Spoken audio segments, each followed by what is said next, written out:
kind of message in your mind. Ayamaru, ayamaru, ayamaru, yaukala dadaru. Ayamaru shati, burabiya kamahalu. Chini manashunanka, adrimiluhal. These are the neighbors. And then he responds to that. Bahar kadaj faso, ganal tashakaf.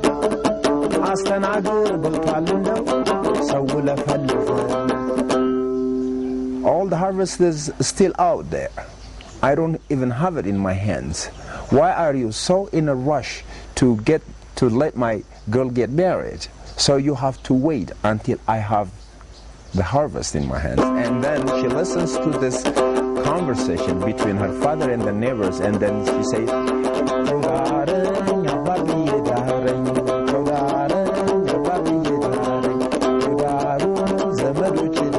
and then she kept saying, please let me get married, please let me get married. And then he says,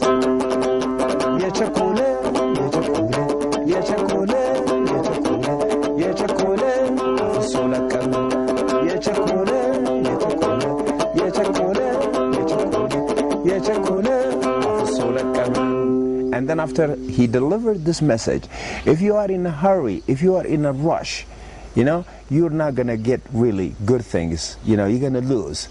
And then, but I should let you get married. And then he says,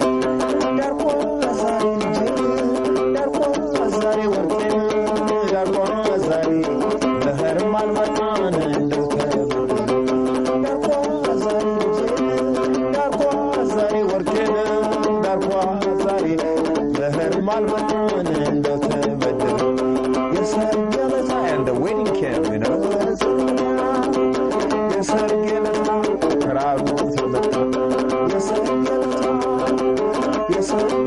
And then this way, all the people during the wedding time, all the neighbors come and they sing this song.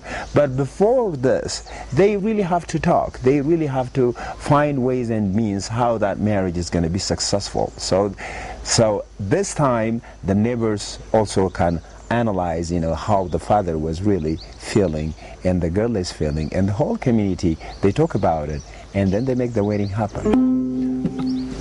My question is, do people listen? Do people get the messages? Yeah, because quite often you stage performances. Yeah. You are a performer. Yeah, I think they do. I think what happened is, you know, the entertaining part, you know, the music is entertaining you. It's not like a rule and regulations, you know, that you direct to someone, but it's just a kind of a play. You know, when you play, you get to know things. You know, I think when you play, like music, has a power to open up your heart, open up your mind. It's not like a rule, you know, hey, don't do this, don't do that. But if you want to say don't do this and don't do that, there is a way how you can make it happen. By entertaining them, by make them open up, and then you let in them, and then they can easily understand what that means. So I think the music has that power. Unless it is functional, then it doesn't serve a purpose, and there is no need for it. Is that what you're saying? Yeah, I think that's what I'm saying. I think you just don't listen to it for granted, you know? You don't take things for granted. If you take something, you have to really consider it, and you have to really use it. And have you succeeded in attracting, particularly the young, to your fold?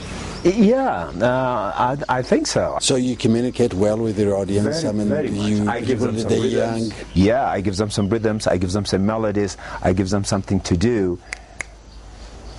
You know, melodies, harmonies, rhythms, and then the messages in those harmonies, and those melodies, and those rhythms, they come all together in one package, and then I deliver it, and then they get the whole package.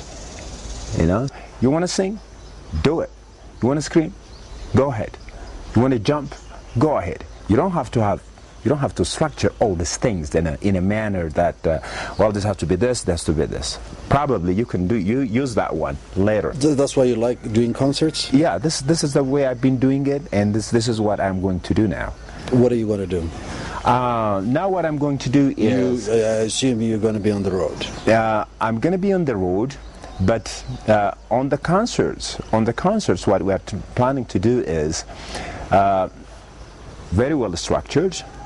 First structured in a way, the story has to be structured, the lyrics has to be structured, and then we wanted to gather all these stories, how they compose those songs and what are the lyrics in those songs, and then if there is going to be some kind of dramatic way of playing it, we're going to incorporate that drama into that music, and then we're going to be performing that way. You see?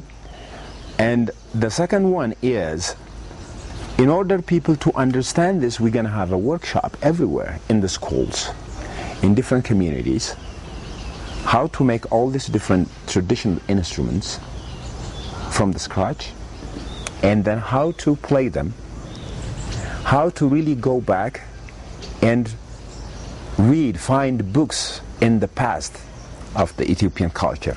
It could be religious, it could be any kind of things. So they can be able to understand, they can be able to get more information about what has happened in the past. So this is going to be leaving a good foundation to the kind of way that we are going to go. So I think this is one way to reach out the community by creating an awareness, delivering all these different traditions from all over Ethiopia. So we are going to work with Ministry of Education, we are going to work with Ministry of Culture, so the culture wouldn't disappear. On the concerts, we are going to really come up with a profound work. Meaning you're going to travel within Ethiopia and outside of Ethiopia, all over the world. You see, I've been doing this by myself. Well, now I have a big band, Definitely, but it was, in large measure, was a one-man show, what you were doing in the past. Now, you telling me that you are organizing a band, it wouldn't be as easy. It wouldn't be as easy, but it is not that difficult either.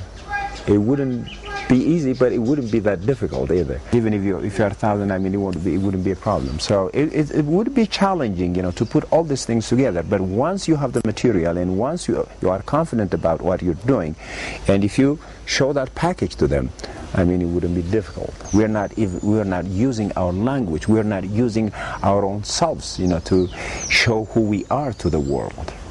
So I think, like 40 years ago, the Ethiopian orchestra were in New York. Do you remember? That would have been 1969. Yeah, what was that show? The first... they were on the Ed Sullivan Show. Ed Sullivan Show. During the Ed Sullivan Show, it was very hard to bring a black people, in that big show. Ed Sullivan Show was one of the greatest shows. But the Ethiopian orchestra went. And the way they performed was amazingly different. It was amazingly different. Those old men were jumping on one another and holding these big flutes and then singing and dancing with the kabaros and with all that beautiful traditional music. And it was inspiring the whole white people there. So, and then I think what you have to say is we have beautiful music. We have beautiful things to deliver to the whole world. So we need to keep them. We need to really weigh the value of it and use them and give it to the world.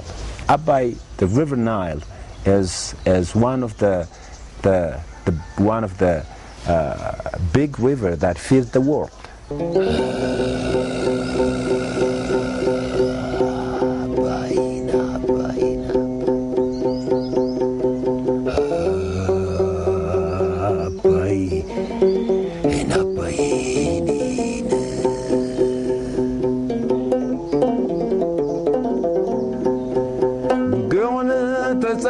ከሰሜን ተራራ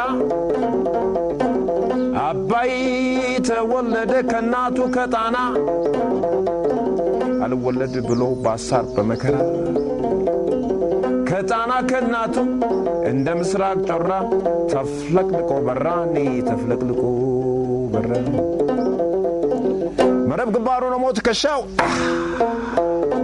ተከዘ ጁነው ዘር መጨበጫው የአዋሽ ትብቱን የልጅምብርቱ መነቃነቂያው ደብራጀቱ አባቱ ደጀን እናቱ ጣና የኢትዮጵያ ልጆች የአፍሪካ ልጆች መጡ እንደገና መጡ እንደገና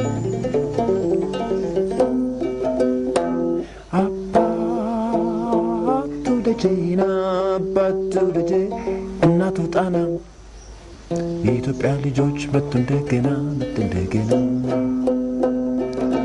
የአፍሪካ ልጆች መጡ እንደገና Well, here they come again. Thank you very much, Leji. It was a pleasure having you on the show. Yeah, it's a pleasure having me